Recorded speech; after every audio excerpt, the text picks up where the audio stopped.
அனைவருக்கும் வணக்கம். ओम नमः शिवाय. शिवाय नमः. हर हर महादेव. सबसे पहले विभिन्न आदिनम से जुड़े आप सभी पूज्य संतों का मैं शीश झुकाकर अभिनंदन करता हूं. आज मेरे निवास स्थान पर आपके चरण पड़े हैं. ये मेरे लिए बहुत सौभाग्य की बात है. ये भगवान शिव की कृपा है जिसकी वजह से मुझे एक साथ आप सभी शिव भक्तों के दर्शन करने का मौका मिला है. मुझे इस बात की भी बहुत खुशी है कि कल नए संसद भवन के लोकार्पण के समय आप सभी वहां साक्षात आकर के आशीर्वाद देने वाले हैं. पूज्य संतगण, हम सभी जानते हैं कि हमारे स्वतंत्रता संग्राम में तमिलनाडु की कितनी महत्वपूर्ण भूमिका रही है. वीर मंगई वेलु नाचियार से लेकर मर्द भाइयों तक, सुब्रमण्यम भारती से लेकर नेताजी सुभाष चंद्र बोस के साथ जुड़ने वाले अनेकों तमिल लोगों तक हर युग में तमिलनाडु भारतीय राष्ट्रवाद का गढ़ रहा है. तमिल लोगों के दिल में हमेशा से मां भारती की सेवा की, भारत के कल्याण की भावना रही है.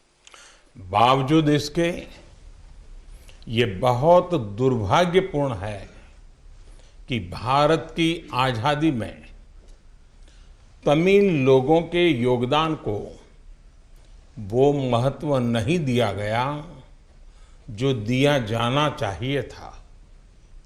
अब बीजेपी ने इस विषय को प्रमुखता से उठाना शुरू किया है. अब देश के लोगों को भी पता चल रहा है कि महान तमिल परंपरा और राष्ट्रभक्ति के प्रतीक तमिलनाडु के साथ क्या व्यवहार हुआ था.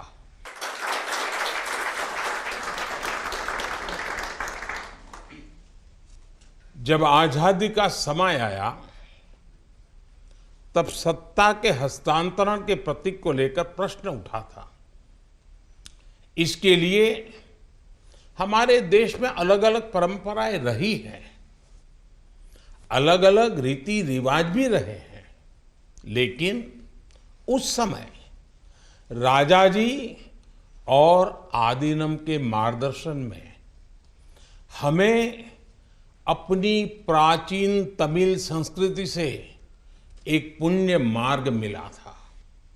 ये मार्ग था सेंगोल के माध्यम से सत्ता हस्तांतरण का. तमिल परंपरा में शासन चलाने वाले को सेंगोल दिया जाता था. सेंगोल इस बात का प्रतीक था कि उसे धारण करने वाले व्यक्ति पर देश के कल्याण की जिम्मेदारी है और वो कभी कर्तव्य के मार्ग से विचलित नहीं होगा. सत्ता हस्तांतरण के प्रतीक के तौर पर तब 1947 में 1947 में पवित्र तिरुवावड़ुतुरई आदिनम द्वारा एक विशेष सेंगोल तैयार किया गया था. आज उस दौर की तस्वीरें हमें याद दिला रही हैं कि तमिल संस्कृति और आधुनिक लोकतंत्र के रूप में भारत की नियति के बीच कितना भावुक और आत्मीय संबंध रहा है। आज उन गहरे संबंधों की गाथा इतिहास के दबे हुए पन्नों से बाहर निकलकर एक बार फिर जीवंत हो उठी है।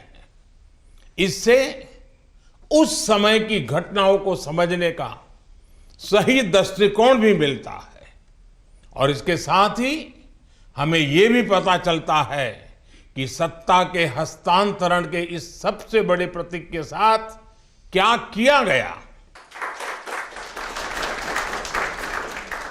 मेरे देशवासियों, आज मैं राजा जी और विभिन्न आदीनम की दूरदर्शिता को भी विशेष तौर पर नमन करूंगा।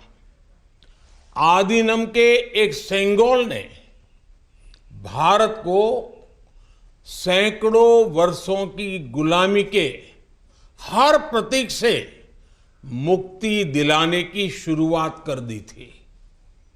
जब भारत की आजादी का प्रथम पल आया, आजादी का प्रथम पल, वो क्षण आया, तो ये सेंगोल ही था जिसने गुलामी से पहले वाले कालखंड और स्वतंत्र भारत के उस पहले पल को आपस में जोड़ दिया था। इसलिए इस पवित्र सेंगोल का महत्व सिर्फ इतना ही नहीं है कि ये 1947 में हस्तांतरण का प्रतीक बना था। इस सेंगोल का महत्व इसलिए भी है क्योंकि इसने गुलामी के पहले वाले गौरवशाली भारत से, उसकी परंपराओं से स्वतंत्र भारत के भविष्य को कनेक्ट कर दिया था। अच्छा होता कि आजादी के बाद इस पूज्य सेंगोल को पर्याप्त मान सम्मान दिया जाता, इसे गौरवमय स्थान दिया जाता, लेकिन ये सेंगोल प्रयागराज में आनंद भवन में वॉकिंग स्टिक यानी पैदल चलने पर सहारा देने वाली छड़ी कहकर प्रदर्शनी के लिए रख दिया गया था। आपका ये सेवक और हमारी सरकार अब उस सेंगोल को आनंद भवन से निकाल कर लाई है। आज आजादी के उस प्रथम पल को नए संसद भवन में सेंगोल की स्थापना के समय हमें फिर से पुनर्जीवित करने का मौका मिला है। लोकतंत्र के मंदिर में आज सेंगोल को उसका उचित स्थान मिल रहा है। मुझे खुशी है कि अब भारत की महान परंपरा के प्रतीक उसी सेंगोल को नए संसद भवन में स्थापित किया जाएगा। ये सेंगोल इस बात की याद दिलाता रहेगा कि हमें कर्तव्य पथ पर चलना है, जनता जनार्दन के प्रति जवाबदेह बने रहना है। पूज्य संतगण, आदीनम की महान प्रेरक परंपरा साक्षात सात्विक ऊर्जा का प्रतीक है। आप सभी संत शैव परंपरा के अनुयायी हैं। आपके दर्शन में जो एक भारत श्रेष्ठ भारत की भावना है, वो स्वयं भारत की एकता और अखंडता का प्रतिबिंब है।